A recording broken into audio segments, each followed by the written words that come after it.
Welcome back, guys. We're here at the GSL. I'm Tasis. With me is Artosis. And we have got some more very exciting games. Pretty close series we just saw there. Unfortunately, PP did manage to crush OGS Zane. So unfortunately for OGS. Well, OGS, they have a lot of players in the tournament, including the one we're about to watch. So I'm happy that a Jung player did end up getting through. It's good to have a lot of different teams. Diversity is always good. It is. You don't want one team just dominating everything. Yeah. So good work to Jung there. Next, we have OGS Hyperdub, the guy who eliminated TLO last season. Sure all the English speakers really like him. Yeah. He's going up against San Zenith, the guy who eliminated Torch. Yeah. So a couple foreigner killers going head-to-head coming next. Coming up in just a little bit here. Who do you think is going to be the favorite here? I'm going to go with Hyperdub because I think he's actually sick good. Hyperdub is really good. San Zenith. I like Hyperdub's style too as well. Yeah. I like it. I like his style TVP. When I watch him play, I feel like he really knows what he's doing. His openers are superb. Yes. That's one thing that we definitely know, not only in TVT but also TVP and TVZ. So I'm kind of feeling it for Hyperdub. But, San Zenith, he surprised us before he could do it again. He had some really good games in the last GSL, but I think it's going to Hyperdub. It's my feeling. San Zenith. Yeah. I love it when the Street Fighter voice in Season 1 said it. A real hero is the fruit dealer. Whose isn't? Well, it's funny. We get these stat sheets here, and we have most the player they're most impressed with, and every single one of them just says fruit dealer. So pretty much. We stopped bringing it up, but I feel the need to just mention every once in a while. He does say his favorite unit is the mothership. Now, I don't know if he's trying to be funny there, but if we see some mothership play. We've seen more motherships made recently. Huck's been doing that a lot, even though it seems like he loses every game that he does it in. Still, though. Take a look at our first player. Here is Hyperdub. Corporal. That sounds so much bigger than Platoon Sergeant, which, by the way, someone on my Twitter told me that Platoon Sergeant doesn't exist. It's not actually a rank in the military. It is not a rank. Okay, because I saw that and I was a bit confused. He's a corporal. He's making the other people do push-ups, apparently. Hyperdub, I wonder if his name actually might be inspired by dubstep. I do love dubstep. I know, I love dubstep. It's actually great. But either way, I think it's a great idea. That would be really cool if that was, but I don't think so. He doesn't seem like a Hyperdub. I mean, a dubstep guy. You never know. You never know. With those headphones on, might be blasting dubstep right now. Very impressive Terran player. Somebody who did, of course, managed to take out TLO in what was possibly one of the best games of all the GSLs we've casted so far. If you haven't seen that yet. It was a great game. I believe that the Season 1 tickets are discounted right now. Yeah, so if you want to go on the site and check that out, I would highly recommend it because it is really an impressive series. I won't give too many spoilers. Here is San Zenith. He's also a corporal. That's right, man. They both made it around 16. That's what they get. Well, he's quite a good Protoss player. He had some pretty strong wins in the last season, taking out Torch in the first round, and then I can't seem to recall, but I remember a really good PvT by him. He thinks that he is best against Terran, so that kind of fits in with this matchup. Hyperdub, though, I do like his style. I know I've said it already, but his style in TVP is actually... Well, actually, his TVT style is good, too. Hyperdub just actually plays the early game I think he superbly. plays the way that is the most correct. It is the least error-prone. And the least risk-prone. Now, I don't know if you might mix it up. We've seen a lot of these players spying on each other because, of course, you can look up the other guy's build order online. If you guys weren't familiar with that, that is actually true. So some of these guys are having to mix up their game style. So who knows? We might see something unpredictable coming from him. I hope so. I hope so as well. Yeah, I like it when they show me a little something new, a build order I haven't seen yet. I know. It's exciting, and it's going to happen for years, man. We're going to have 2 expansion sets in this game, and I know. Even now it's not boiled down. So. I know, and the maps are changing. We're getting bigger maps. We're getting maps with more entry points and stuff like that. So this game's never going to get old, basically. Let's get the map lineup on the screen for us here. First map, Jungle Basin. Second map will be Zelnager Caverns, 3rd Scrap Station. The maps they eliminated: Shakuras Plateau and Blistering Sands from Hyperdub. Pretty common from Terran players. Yeah, and by San Zenith, He's going to go ahead and just get rid of Steps of War. It's totally understandable to knock that map out. Too much risky stuff can happen. Delta Quadrant is a map that it's one of those maps where you got to play on it a lot to be good on it. Yeah, and they're both short rush distances from natural to natural, which is something you don't really want to do against Terran. Oh, yeah. You know, Terran will do some funny stuff and suddenly come at you with Marauders, and if they're there in 2 seconds, sometimes you're just going to lose to it. Exactly. So you want to be a little bit further away because of stuff like that. And what's interesting is even though this game is so new, we've already seen so many different rushes that they can do. Yeah. So there's a lot of rushes in this game. Actually, it's kind of freaking me out, especially with Season 1 with Terran. I was like, oh, God, another Terran rush. Like, we're going to get this started in a moment here. Both these guys know a lot of money's on the line, a lot of fame is on the line. OGS and Zenith need to get impress the sponsors. Of course. So there's a lot on the line. And, of course, all that money, who's going to make all that money? Could be one of these guys, $87,000 for first place. Let's get ready.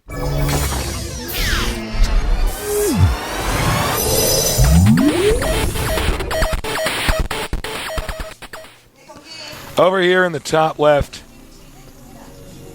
player from OGS, he is OGS Hyperdub. Down here at the bottom right, very talented player. They call him Sanjenis. Well, it is Jungle Basin. We've seen, if you haven't watched Songho vs. TLO yet on this map, go ahead and watch it. It shows you some of the stuff that Protoss can do. You can, of course, warp in over the rocks or over the little river. The natural is very easy to get because it's behind your ramp, so you can actually expand off of almost nothing on this map if you want to. Really interesting map overall. I am still very reserved about whether or not I like this map. I'm going to be reserved, Tasteless, until I play it a lot more because it's just so different. You know, taking a natural so easily, but the thirds are so far away. Well, it does encourage heavy two-basing. Yeah. Which can lead to some interesting stuff that forces heavy micro battles in the mid-late game. Quite true that. Truth speak here. Nah. Well, we'll have to see. I'm actually really excited to watch more games on Jungle Basin. Just don't get to see enough games on this map yet. A lot of people are removing it, both because either they don't like it or they haven't played enough. You know, these maps did come out just a few days before the qualifiers, like maybe one day before the qualifiers began. Luckily, the qualifiers were not on these maps, though. So a lot of players haven't really practiced them very much. Probe inside the Terran base. Lately, it's been pretty tough to actually scout Terran, doing anything too unique. Although we do have... Okay, no, he is actually going to put 3 in gas. We saw 1 in gas for a minute. Yeah, basically, it's tough to spot what Terran's doing early on. Because most Terrans nowadays are making 1 to 2 Marines, and then they attack. Kind of like what we saw in Protoss vs. Protoss in StarCraft 1, where it's like, well, I'm actually just not going to attack until you don't know what I'm doing. Yeah, there's really no reason to. It's kind of silly. The Marine comes out so fast. You can get that Stalker out so fast as well as Protoss. But of course, Marine being tier 1, you stop any scouting extremely early. So, Wall in here, and he's just checking to make sure there's no hidden pylons. God, I hate it when I lose to that as Terran. I have lost. I'm not even going to talk about the rage that comes out of me. I'm like, oh my God. Yeah. I should have just looked there. Yeah. It is quite frustrating. It's really quite a gamble move to do something like that. It's a double gamble? It's a gamble. Like, you have to say gamble because that actually is like, I don't know, makes it seem even stupider, I think. When the game first came out, I was losing so many games to hidden pylons. Now here's that more smartly hidden pylon up here outside the base. Yeah. He's going to do something. Place. Of course, that pylon not quite close to the rocks, so he can't warp in over, but can warp in some units over there and kill the rocks, perhaps. And I like this by Hyperdub. He's walling in both of his little ramps there, making sure that no craziness can just come up the ramp and slaughter him. Takes a peek. No add-on for the barracks. So clearly, he's going to be teching to something. Banshees are not bad on this map because some Protosses are inclined to expand down here, which means they might have the robo out later. Yeah, and also warp gate rushes can be pretty popular here because you can warp in over the rocks and everything. And if you can block the warp gate rush while it's occurring and get a Banshee out with Cloak, that's almost GG. You can either kill a bunch of units or a bunch of probes. But San Zenith, safer style, going for that robotics right away. Reactor on the way. And it does look like we're going to see a Banshee rush. Might be a Raven Persa. Banshee. Going straight for the Banshee, going straight for Cloak. This is actually very similar to the build we saw TLO try here. But San Zenith actually making that Observer, he's going to be completely fine against Banshees. Fortunately, TLO got bopped in that last game. That is the proper word in that case. He got bopped. He didn't get Bidley bopped, but he got bopped. He got bopped. It was just like, loss, like right away, rush, lose, bopped. Yeah, it was too bad. Now, a second starport actually going to go up for our Terran player. Very cool. I think we're going to see a lot of Banshees this game. Now, this is what I was talking about, this style of Hyperdub. He really does like Banshees in Terran vs. Protoss. In fact, sometimes you will actually see him with like 8 Banshees flying around. And, of course, he'll mix in some biological units with that, some Marauders, some Marines. But the Banshees deal so much damage. The other stuff is basically just to soak up hits. Observer has spotted. And if he sees that Observer, he cannot be happy about it. Uh-oh. Now, over here, we have an expansion going up, and the Banshee takes out the pylon right there. Very nice. Meanwhile, the factory sees it all. I know that Artosis and me are both kind of critical about scouting with the factory early. I think we were wrong. Well, I mean, it's definitely... I'm okay with it. I was like strongly disagreeing with it, but now I got to say, in builds like this, I mean, it is kind of a giveaway. It's like, guess what I'm doing? I'm going to use a starport, but still. Yeah, exactly. It tells them that you're making a starport, but when they go for an Observer, it's especially good. And sometimes it's just straight up good because Terran is the one that kind of dictates what's going on. Absolutely. We do have Phoenixes coming out here.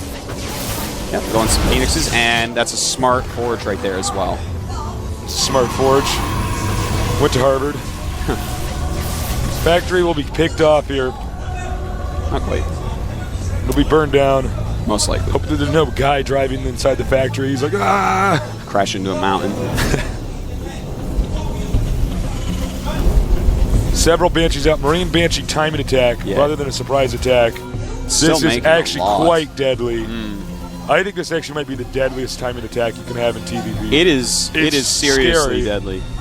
Oops, excuse me. So many Banshees. Banshees actually just deal the most insane air-to-ground damage. They're actually like, forget Guardians from StarCraft 1, it's all about the Banshee.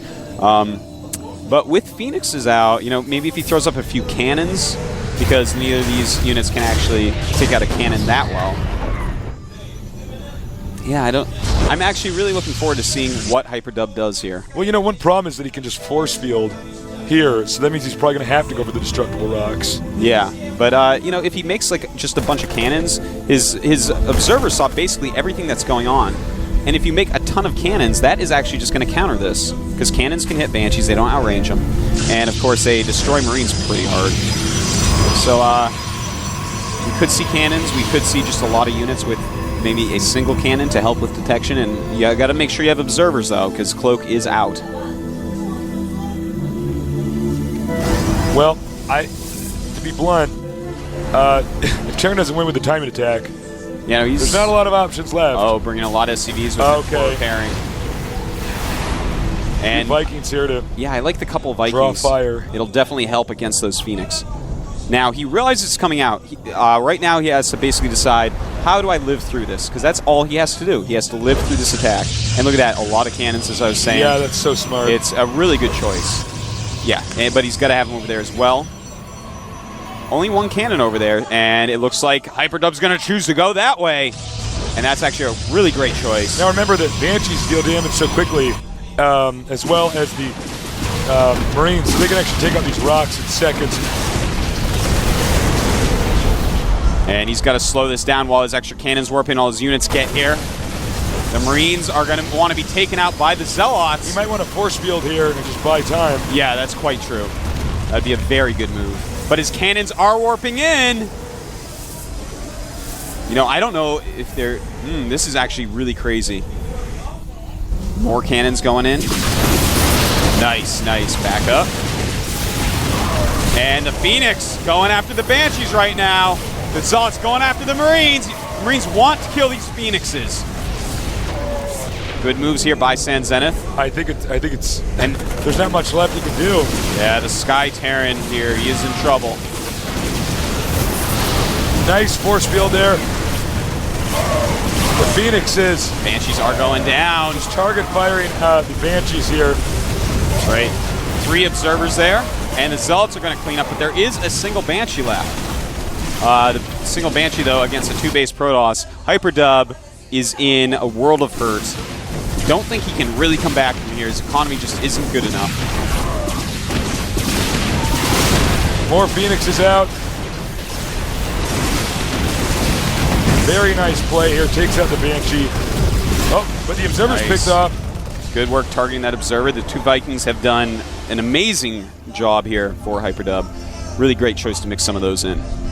But still, I mean, there's just actually too many cannons. He's not going to be able to kill this off this 1 base, all-in Banshee Marine build. He's going to try to get here and do some more damage. There are 2 Observers, though. Look at the Phoenix go. I know, man. It's like a dancer. So elegant. Such a graceful unit. That's right. Vikings, though, with their sick range. Now, right now, Hyperdub is basically just rallying units down. He's going to try 1 more all-in. But, you know, I can't see this all-in truly working. San Zenith just has such a nice economy at this point. Let's take a look at the supplies to show you just how far ahead he is. 76 against 112. Let's look at the incomes. San Zenith with over twice the income of Hyperdub at this point. And he's also got pretty much full tech out. You know, he's got the robotics, he's got the Stargate, and in fact, he's even got a Twilight Council. So warping some Zealots in, he's like, oh, there is no expansion here. Yeah. Okay, well, I guess I'll go over here and attack this depot, or this tech lab. Now, Terran actually brought out SCV, so his economy's hurting even more. Yeah, his eco is completely crushed. He's got a good amount of Banshees still. Got 6 of them there with his Vikings, but these Zealots are not long for this world, Tasis. Well, this timing rush that Terran did was quite deadly, but this is the wrong map to do it on. This would have been a better served on Scrap Station. Quite true. Quite true. Thank you. But, you know, San Zenith, he's countered this just so well with a lot of cannons. The cannons have really just given him this safety barrier that was so hard to attack into. And then the force fields dividing up the Marines, using the Phoenix. Just good play all around. I just can't see him being broken. Too many cannons out.